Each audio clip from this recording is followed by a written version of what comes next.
Welcome to టీ10 నేను రేవతి. దళితులపై చిరుబురులాడిన excise శాఖ మంత్రి జూపల్లి కృష్ణారావుపై బీఆర్ఎస్ వర్కింగ్ ప్రెసిడెంట్ కేటీఆర్ తీవ్ర స్థాయిలో ధ్వజమెత్తారు. కొల్లాపూర్ నియోజకవర్గం పరిధిలోని జటప్రోల్ గ్రామంలోని సమీకృత గురుకుల పాఠశాల భవనం కోసం దళితుల భూమిని కాంగ్రెస్ ప్రభుత్వం ఎంచుకుంది.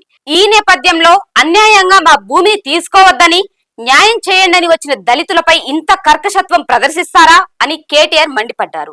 బాధిత దళిత బిడ్డలు మీ భూములు ఇవ్వాలని అడగలేదు. వారికి గతంలో ఇచ్చిన భూములను తీసుకోకుండా న్యాయం చేయండి మాత్రమే అడిగారు. అంత మాత్రాన నోర్ముయ్ అంటూ సెక్యూరిటీని పెట్టి పంపిస్తారా?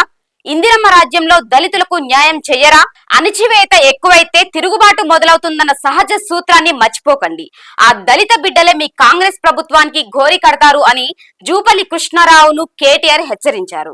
మంగళవారం సదరు స్థలాన్ని పరిశీలించేందుకు మంత్రి జూపల్లి రాగా సర్వే నెంబర్ 508లో 8 ఎకరాల భూమిని నాటి జటప్రోల్ సంస్థానాధీశులు రాజా జగన్నాథరావు తమకు ఇచ్చారని దళితులు కృష్ణన్న, పెంటయ్య, బాలయ్య, బాలపీరు, సంగమయ్య, శేషమ్మ, సాలయ్య, బాలయ్య తెలిపారు. దీంతో మంత్రి నోర్ముయండని బాధితులను బెదిరించారు. సెక్యూరిటీ వారిని అడ్డుకున్నారు.